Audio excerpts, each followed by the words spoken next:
Hello guys, आज का हमारा टॉपिक है नेतृत्व। प्रमुख प्रभुत्व का प्रभुत्व होता है अनुगमन या व्यवस्था करना। मतलब होता है सामूहिक लक्ष्य की प्राप्ति हेतु नेतृत्व आवश्यक है। नोट देखते शिक्षक को राजनीति में सक्रिय नहीं रहना चाहिए। नेतृत्व शब्द संस्कृत की नी धातु से बना है, जिसका अर्थ होता है ले जाना। नेतृत्व का सामान्य अर्थ प्रभावित करना होता है। किसी समूह में जो व्यक्ति विचारों, कार्यों आदि से समूह को प्रभावित करे उसे नेता कहते हैं और यह प्रक्रिया नेतृत्व कहलाती है। कहीं कहीं शक्ति प्रधान प्राणी भी नेतृत्व करता है, जैसे जंगल का राजा शेर। मानवीय समुदाय में नेता सामाजिक दृष्टि से सबसे अधिक व्यवस्थित रहता है। आमतौर पर एक विद्यालय का नेता प्रधानाध्यापक होता है। कक्ष का नेता अध्यापक होता है। अध्यापक की अनुपस्थिति में कक्षा का नेता कौन होता है? मॉनिटर होता है। एक अध्यापक द्वारा मॉनिटर होशियार, बुद्धिमान एवं प्रतिभाशाली छात्र को बनाया जाता है। नोट: प्रतिभाशाली बालक की बुद्धिलब्धि 140 प्लस होती है। नेता का होना, नेता की स्थिति, कक्षा, नेता के अनुयायी, छात्र एवं संचार संवाद।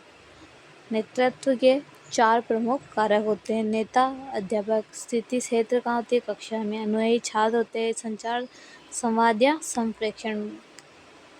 इनके अलावा अन्य प्रमुख कारक है प्रभाव, स्वैच्छिकता, प्रयास, उच्च उपलब्धि।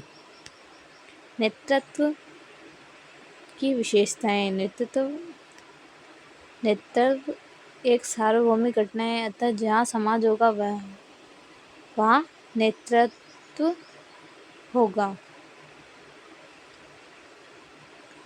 कोई भी व्यक्ति नेतृत्व के बिना नहीं रह सकता, उसमें किसी न किसी व्यक्ति का आंशिक या पूर्ण प्रभाव अवश्य होता है। नेतृत्व प्रभावी करने की प्रक्रिया है। नेता बनने की योग्यता उस व्यक्ति में होती है जो अपने विचारों, कार्यों, व्यवहारों से लोगों को प्रभावित करे, उन्हें निश्चित एवं नई दिशा तथा उद्देश्य प्रदान कर मार्गदर्शन करना होता है। हमारा मस्तिष्क समस्त शारीरिक मानसिक क्रियाओं का पर नियंत्रण करता है। समूह में नेता की स्थिति केंद्र में होती है।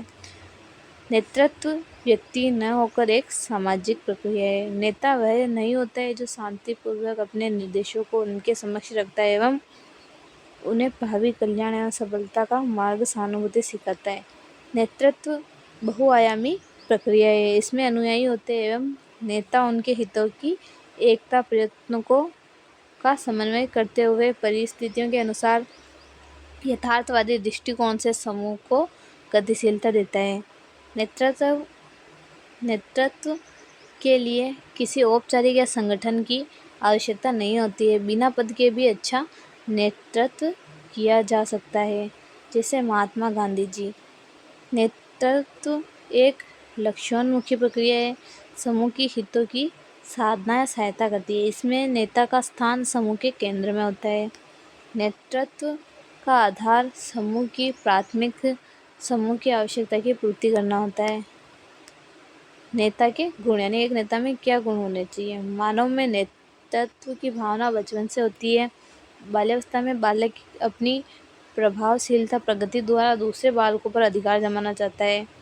नेतृत्व किसी विशिष्ट गुण का परिणाम नहीं होता है, इसके लिए कई गुण सम्मिलित होते हैं।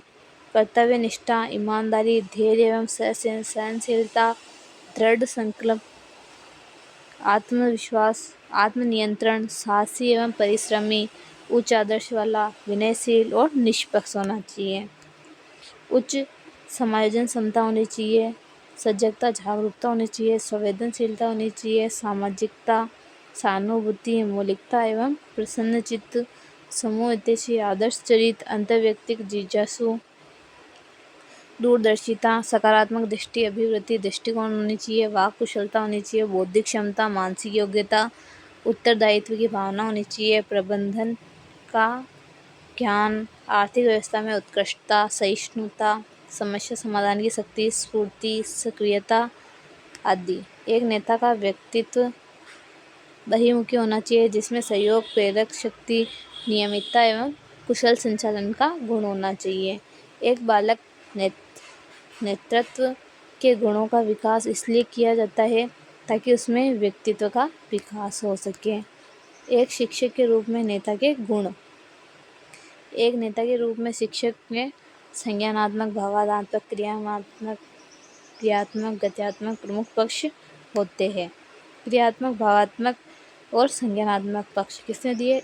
ब्लूम। शिक्षक को अपनी भाषा व विषय पर पूर्ण अधिकार होना चाहिए। शिक्षक पूर्णतः प्रशिक्षित हो, निष्पक्ष हो।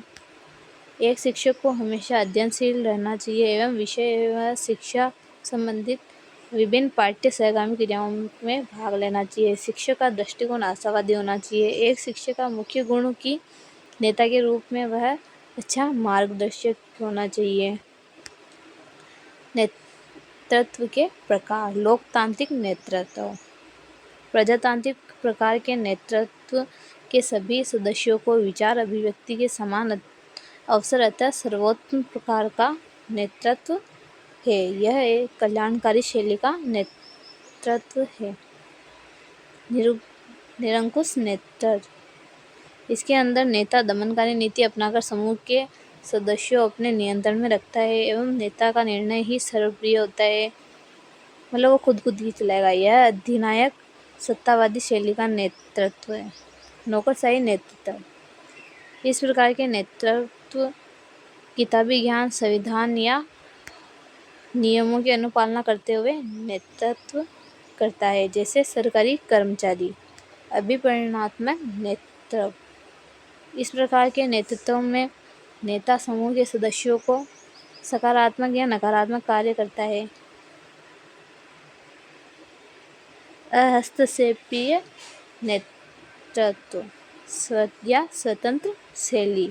इस प्रकार के नेतृत्व में नेता समूह के सदस्यों के कार्यों में कोई हस्तक्षेप नहीं करता है, जैसे एक शिक्षक परीक्षा में बालकों के लिखित कार्य में हस्तक्षेप नहीं करता है।